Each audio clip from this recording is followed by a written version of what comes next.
President Clinton, President Bush, President Obama, President Biden, Vice President Harris, and my fellow citizens. The golden age of America begins right now.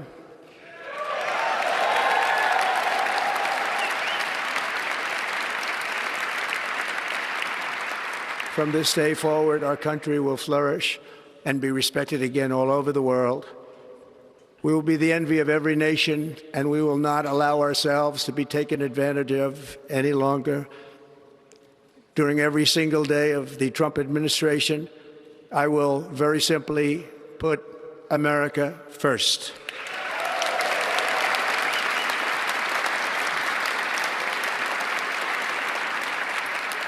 Our sovereignty will be reclaimed.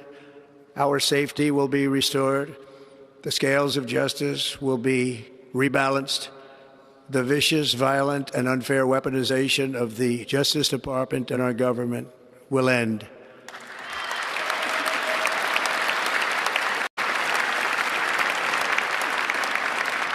And our top priority will be to create a nation that is proud, prosperous, and free.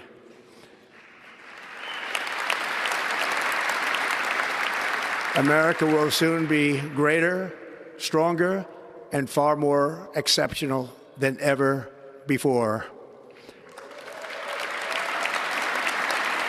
I return to the presidency confident and optimistic that we are at the start of a thrilling new era of national success. A tide of change is sweeping the country, sunlight is pouring over the entire world, and America has the chance to seize this opportunity like never before. But first, we must be honest about the challenges we face. While they are plentiful, they will be annihilated by this great momentum that the world is now witnessing in the United States of America.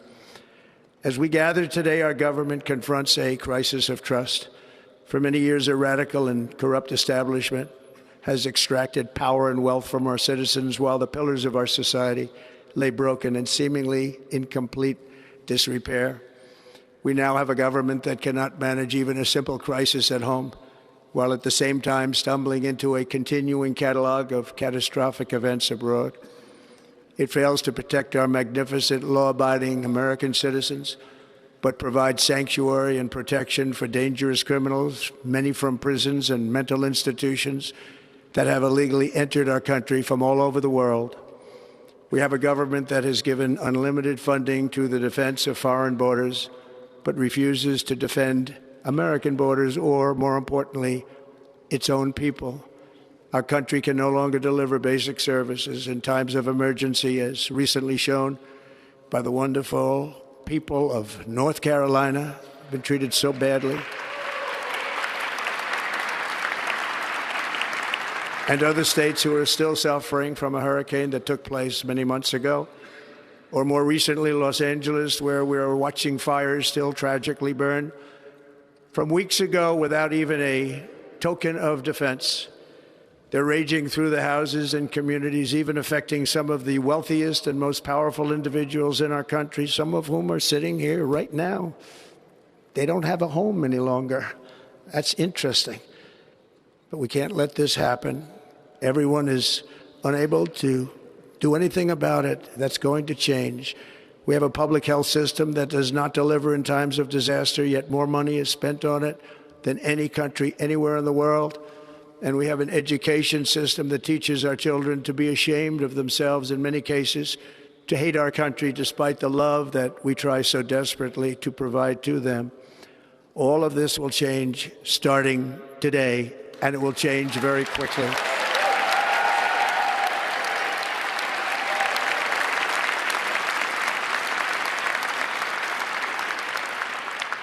My recent election is a mandate to completely and totally reverse a horrible betrayal and all of these many betrayals that have taken place, and to give the people back their faith, their wealth, their democracy, and indeed their freedom. From this moment on, America's decline is over.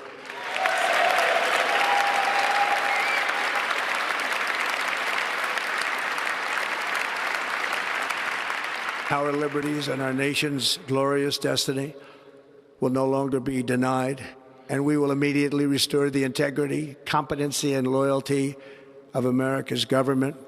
Over the past 8 years, I have been tested and challenged more than any president in our 250-year history, and I've learned a lot along the way.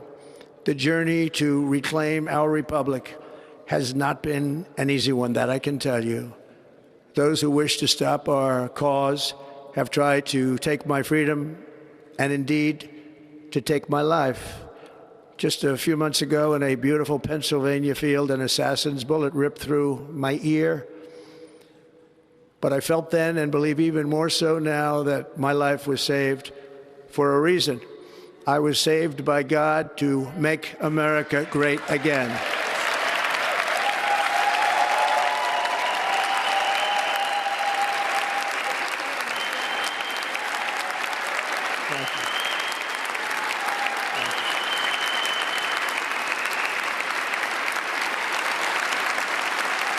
Thank you very much.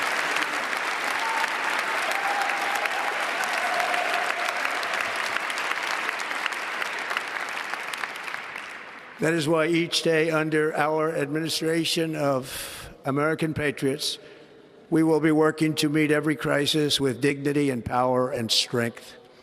We will move with purpose and speed to bring back hope, prosperity, safety, and peace for citizens of every race, religion, color, and creed. For American citizens, January 20th, 2025 is Liberation Day.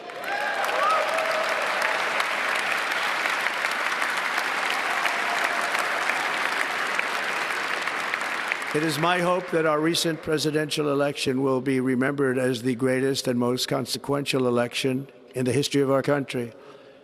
As our victory showed, the entire nation is rapidly unifying behind our agenda with dramatic increases in support from virtually every element of our society, young and old, men and women, African Americans, Hispanic Americans, Asian Americans, urban, suburban, rural, and very importantly, we had a powerful win in all 7 swing states, and the popular vote, we won by millions of people.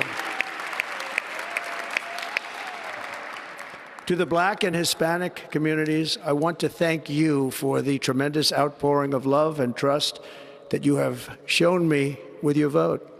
We set records, and I will not forget it. I've heard your voices in the campaign, and I look forward to working with you in the years to come. Today is Martin Luther King Day, and his honor, this will be a great honor, but in his honor, we will strive together to make his dream a reality. We will make his dream come true.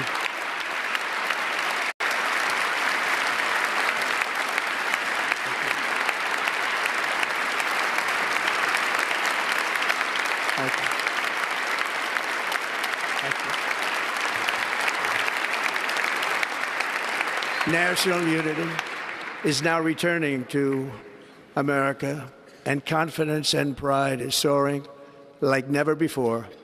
In everything we do, my administration will be inspired by a strong pursuit of excellence and unrelenting success. We will not forget our country, we will not forget our Constitution, and we will not forget our God. Can't do that.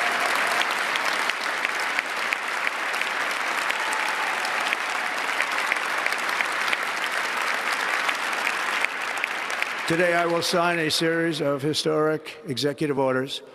With these actions, we will begin the complete restoration of America and the revolution of common sense. It's all about common sense. First, I will declare a national emergency at our southern border.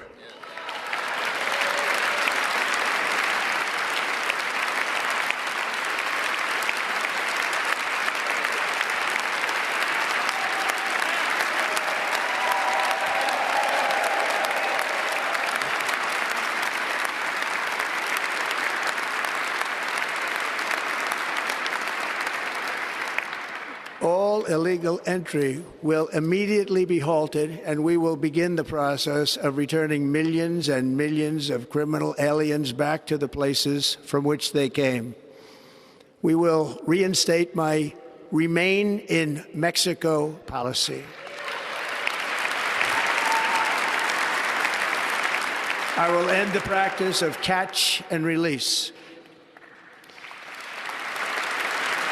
And I will send troops to the southern border to repel the disastrous invasion of our country. Under the orders I signed today, we will also be designating the cartels as foreign terrorist organizations.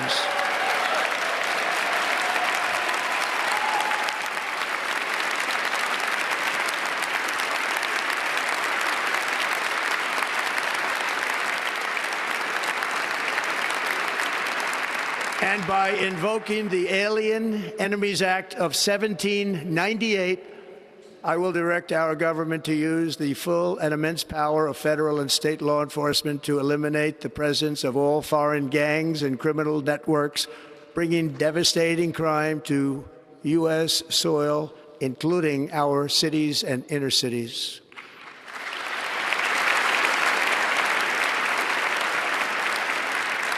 As Commander-in-Chief, I have no higher responsibility than to defend our country from threats and invasions, and that is exactly what I am going to do. We will do it at a level that nobody's ever seen before. Next, I will direct all members of my cabinet to marshal the vast powers at their disposal to defeat what was record inflation and rapidly bring down costs and prices.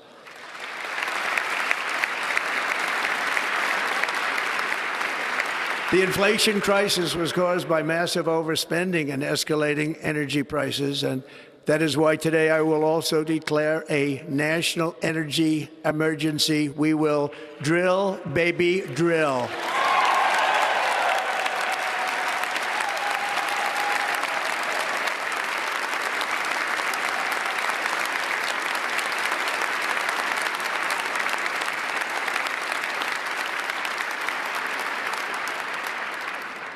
America will be a manufacturing nation once again, and we have something that no other manufacturing nation will ever have, the largest amount of oil and gas of any country on earth, and we are going to use it. We're going to use it. We will bring prices down, fill our strategic reserves up again, right to the top, and export American energy all over the world. We will be a rich nation again, and it is that liquid gold under our feet that will help to do it. With my actions today, we will end the Green New Deal, and we will revoke the electric vehicle mandate, saving our auto industry and keeping my sacred pledge to our great American auto workers.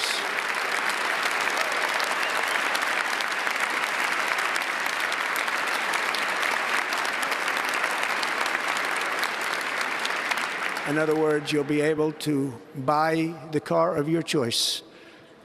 We will build automobiles in America again at a rate that nobody could have dreamt possible just a few years ago. And thank you to the auto workers of our nation for your inspiring vote of confidence. We did tremendously with their vote. I will immediately begin the overhaul of our trade system to protect American workers and families. Instead of taxing our citizens to enrich other countries, we will tariff and tax foreign countries to enrich our citizens. For this purpose, we are establishing the External Revenue Service to collect all tariffs, duties, and revenues. It will be massive amounts of money pouring into our Treasury, coming from foreign sources. The American dream will soon be back and thriving like never before to restore competence and effectiveness to our federal government. My administration will establish the brand new Department of Government Efficiency.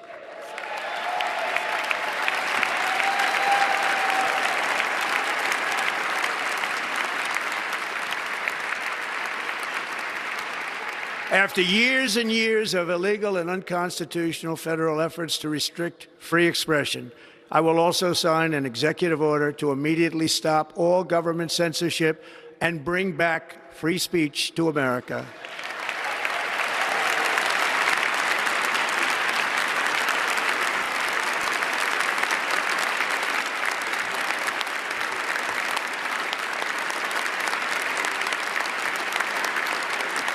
Never again will the immense power of the state be weaponized to persecute political opponents, something I know something about.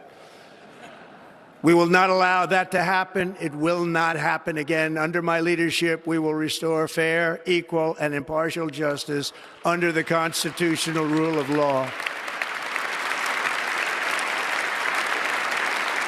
And we are going to bring law and order back to our cities. This week, I will also end the government policy of trying to socially engineer race and gender into every aspect of public and private life.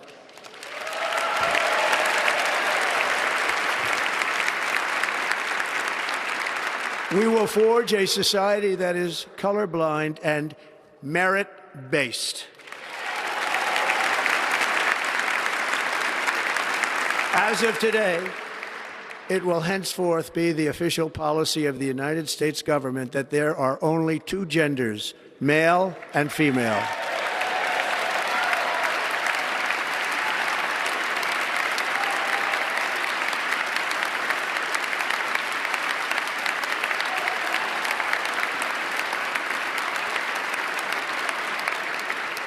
This week, I will reinstate any service members who were unjustly expelled from our military for objecting to the COVID vaccine mandate with full back pay.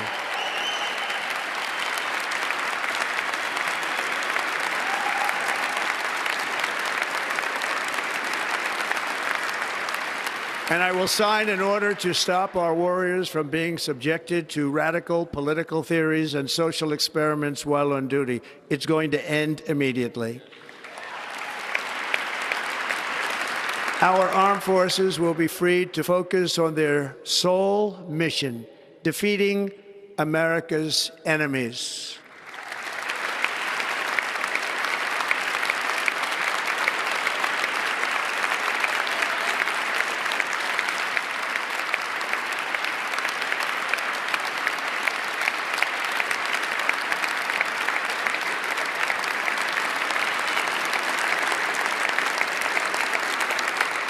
Like in 2017, we will again build the strongest military the world has ever seen. We will measure our success not only by the battles we win, but also by the wars that we end, and perhaps most importantly, the wars we never get into.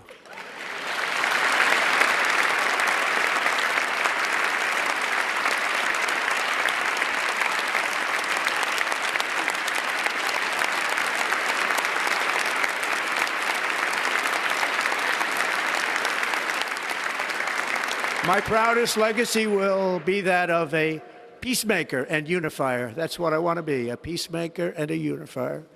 I'm pleased to say that as of yesterday, one day before I assumed office, the hostages in the Middle East are coming back home to their families.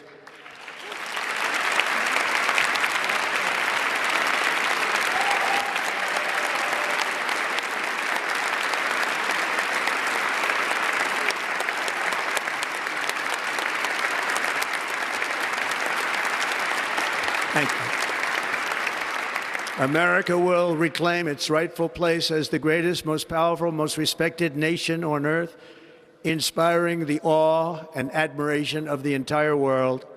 A short time from now, we are going to be changing the name of the Gulf of Mexico to the Gulf of America, and we will restore the name of a great president, William McKinley, to Mount McKinley, where it should be and where it belongs.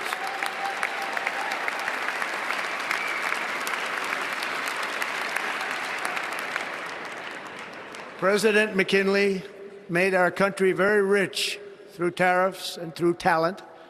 He was a natural businessman and gave Teddy Roosevelt the money for many of the great things he did, including the Panama Canal, which has foolishly been given to the country of Panama after the United States. The United States, I mean, think of this, spent more money than ever spent on a project before and lost 38,000 lives in the building of the Panama Canal. We have been treated very badly from this foolish gift that should have never been made, and Panama's promise to us has been broken. The purpose of our deal and the spirit of our treaty has been totally violated. American ships are being severely overcharged and not treated fairly in any way, shape, or form, and that includes the United States Navy. And above all, China is operating the Panama Canal, and we didn't give it to China. We gave it to Panama, and we're taking it back.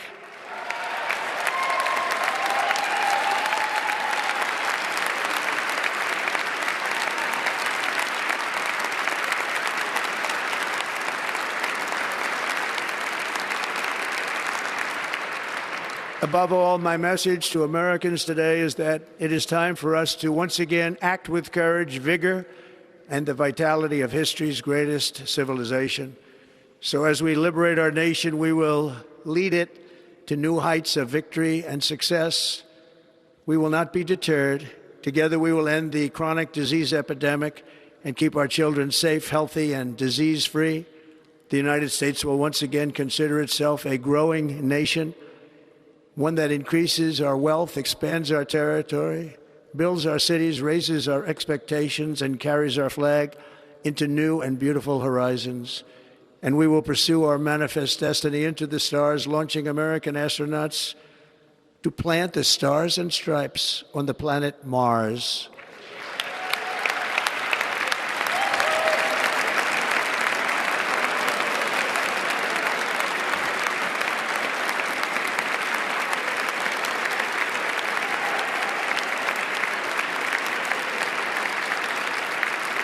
Ambition is the lifeblood of a great nation, and right now our nation is more ambitious than any other. There's no nation like our nation. Americans are explorers, builders, innovators, entrepreneurs, and pioneers. The spirit of the frontier is written into our hearts. The call of the next great adventure resounds from within our souls. Our American ancestors turned a small group of colonies on the edge of a vast continent into a mighty republic of the most extraordinary citizens on earth. No one comes close. Americans pushed thousands of miles through a rugged land of untamed wilderness. They crossed deserts, scaled mountains, braved untold dangers, won the Wild West, ended slavery, rescued millions from tyranny, lifted billions from poverty, harnessed electricity, split the atom, launched mankind into the heavens, and put the universe of human knowledge into the palm of the human hand. If we work together, there is nothing we cannot do and no dream we cannot achieve. Many people thought it was impossible for me to stage such a historic political comeback. But as you see today, here I am. The American people have spoken.